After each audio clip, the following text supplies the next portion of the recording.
ದಂತಕಥೆಗಳು ಚಾನೆಲ್ಗೆ ಸ್ವಾಗತ ಸುಸ್ವಾಗತ. ಸಂಸತ್ತು ಅಂದರೆ ಪಾರ್ಲಿಮೆಂಟ್ ದೇಶದ ಪ್ರಜಾಸತ್ತಾತ್ಮಕ ವ್ಯವಸ್ಥೆಯ ಹೃದಯವಾಗಿದೆ. ಲಕ್ಷಾಂತರ ಜನರ ಮತದಾನದ ಮೂಲಕ ಆಯ್ಕೆಯಾದ ಪ್ರತಿನಿಧಿಗಳು ಇಲ್ಲಿ ಸೇರಿ ದೇಶದ ಭವಿಷ್ಯವನ್ನು ರೂಪಿಸುವ ನಿರ್ಣಯಗಳನ್ನು ತೆಗೆದುಕೊಳ್ಳುತ್ತಾರೆ. ಇಂತಹ ಪವಿತ್ರ ಸ್ಥಳದ ಮೇಲೆ ಉಗ್ರರು ದಾಳಿ ನಡೆಸಿದ್ದಾರೆ ಎಂಬುದು ದೇಶದ ಇತಿಹಾಸದಲ್ಲೇ ಅತ್ಯಂತ ಭಯಾನಕ ಮತ್ತು ಆಘಾತಕಾರಿ ಘಟನೆಗಳಲ್ಲಿ ಒಂದಾಗಿದೆ. 2001ರ ಡಿಸೆಂಬರ್ 13ರಂದು ನಡೆದ ಈ ದಾಳಿ ಭಾರತವನ್ನು ಬೆಚ್ಚಿಬೀಳಿಸಿತು. ಇದು ಕೇವಲ ಉಗ್ರ ದಾಳಿಯಷ್ಟೇ ಅಲ್ಲ, ದೇಶದ ಸಾರ್ವಭೌಮತ್ವಕ್ಕೆ ಸವಾಲಾಗಿದ್ದ ಘಟನೆಯಾಗಿತ್ತು. ನಮ್ಮ ಚಾನಲ್ ನಿಮಗೆ ಇಷ್ಟ ಆಗಿದ್ರೆ ದಯವಿಟ್ಟು ಲೈಕ್ ಮಾಡಿ, ಶೇರ್ ಮಾಡಿ, ಸಬ್ಸ್ಕ್ರೈಬ್ ಮಾಡಿ. ದಾಳಿಗೆ ಮುಂಚಿನ ಹಿನ್ನೆಲೆ 2001ರ ವೇಳೆಗೆ ಭಾರತ ಈಗಾಗಲೇ ಹಲವು ಉಗ್ರ ಚಟುವಟಿಕೆಗಳನ್ನು ಎದುರಿಸುತ್ತಿತ್ತು.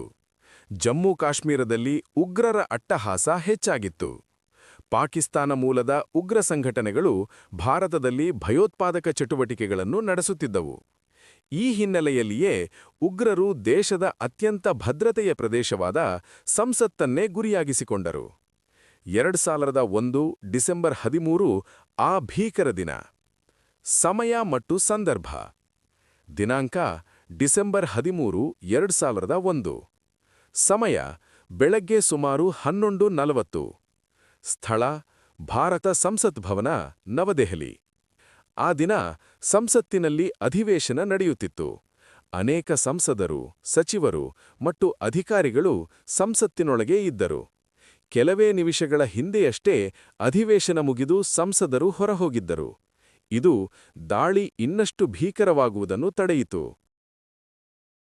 ಉಗ್ರರ ಪ್ರವೇಶ: 5 ಮಂದಿ ಉಗ್ರರು ನಕಲಿ ಭದ್ರತಾ ಗುರುತು ಚೀಟಿಗಳೊಂದಿಗೆ ಸಂಸತ್ ಆವರಣಕ್ಕೆ ಪ್ರವೇಶಿಸಲು ಯತ್ನಿಸಿದರು. ಅವರು ಸರ್ಕಾರಿ ವಾಹನದಂತೆ ಕಾಣುವ ಕಾರಿನಲ್ಲಿ ಬಂದಿದ್ದರು. ಕಾರಿನ ಮೇಲೆ ಗೃಹ ಸಚಿವಾಲಯದ ಸ್ಟಿಕ್ಕರ್ಗಳಿದ್ದವು. ಭದ್ರತಾ ಸಿಬ್ಬಂದಿಗೆ ಅನುಮಾನ ಬಂದು ಅವರನ್ನು ತಡೆಯಲು ಪ್ರಯತ್ನಿಸಿದಾಗಲೇ ಉಗ್ರರು ಗುಂಡಿನ ದಾಳಿ ಆರಂಭಿಸಿದರು. ಗುಂಡಿನ ಚಕಮಕಿ ಮತ್ತು ಹೋರಾಟ. ಉಗ್ರರು AK-47 ರೈಫಲ್ಗಳು, ಗ್ರೆನೇಡ್ಗಳು ಮತ್ತು ಸ್ಫೋಟಕಗಳನ್ನು ಹೊಂದಿದ್ದರು. ಸಂಸತ್ ಆವರಣದಲ್ಲಿ ಭೀಕರ ಗುಂಡಿನ ಚಕಮಕಿ ಆರಂಭವಾಯಿತು. ಭದ್ರತಾ ಪಡೆಗಳ ಸಾಹಸ. ಸಂಸತ್ ಭವನದ ಭದ್ರತೆಯಲ್ಲಿದ್ದ CRPF, BSF, ದೆಹಲಿ ಪೊಲೀಸ್ ಮತ್ತು ಸಂಸತ್ ಭದ್ರತಾ ಸಿಬ್ಬಂದಿ ಅಪಾರ ಧೈರ್ಯದಿಂದ ಹೋರಾಡಿದರು.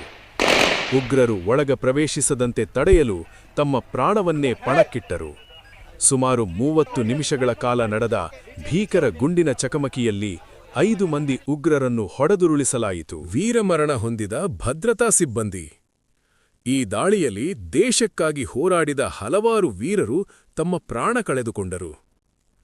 ಹುತಾತ್ಮರಾದವರು: ಈ ದಾಳಿಯಲ್ಲಿ 9 ಮಂದಿ ಭದ್ರತಾ ಸಿಬ್ಬಂದಿ ಮತ್ತು ಒಬ್ಬ ನಾಗರಿಕ ಹುತಾತ್ಮರಾದರು.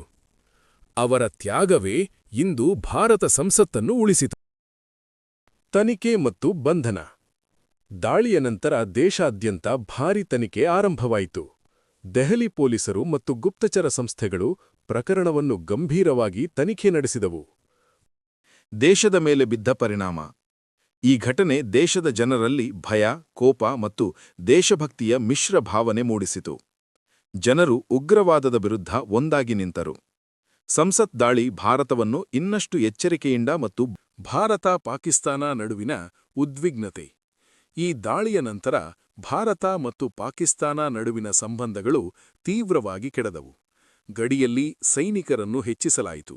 ಎರಡೂ ದೇಶಗಳು ಯುದ್ಧದ ಅಂಚಿಗೆ ತಲುಪಿದವು. ಬಹುಪದರ ಭದ್ರತಾ ವ್ಯವಸ್ಥೆ ಜಾರಿಯಾಯಿತು. CCTV, ಬಯೋಮೆಟ್ರಿಕ್ ಪ್ರವೇಶ ವ್ಯವಸ್ಥೆ ಅಳವಡಿಸಲಾಯಿತು. ಇದರಿಂದ ಇಂತಹ ದಾಳಿಗಳು ಮರುಕಳಿ 2001ರ ಡಿಸೆಂಬರ್ 13ರಂದು ನಡೆದ ಸಂಸತ್ ದಾಳಿ ಭಾರತದ ಇತಿಹಾಸದಲ್ಲಿ ಕಪ್ಪು ಅಧ್ಯಾಯವಾಗಿದೆ. ಆದರೆ ಅದೇ ಸಮಯದಲ್ಲಿ ಇದು ಭಾರತೀಯ ಭದ್ರತಾ ಪಡೆಗಳ ಧೈರ್ಯ, ದೇಶಭಕ್ತಿ ಮತ್ತು ತ್ಯಾಗದ ಹೊಳೆಯುವ ಉದಾಹರಣೆ ಕೂಡ ಹೌದು. ಇಂದು ನಾವು ಸುರಕ್ಷಿತವಾಗಿ ಉಸಿರಾಡುತ್ತಿರುವುದಕ್ಕೆ ಕಾರಣ ಆ ವೀರರು. ಅವರ ತ್ಯಾಗಕ್ಕೆ ಭಾರತ ಸದಾ ಋಣಿಯಾಗಿರುತ್ತದೆ. ಭಾರತ ಎಂದಿಗೂ ಭಯೋತ್ಪಾದನೆಯ ಮುಂದೆ ತಲೆಬಾಗದು ಎಂಬ ಸಂದೇಶವನ್ನು ಈ ಘಟನೆ ಇಡೀ ಜಗತ್ತಿಗೆ ನಿಮಗೆ ಈ ವಿಡಿಯೋ ಇಷ್ಟ ಆಗಿದ್ರೆ ದಯವಿಟ್ಟು ಲೈಕ್ ಮಾಡಿ, ಶೇರ್ ಮಾಡಿ,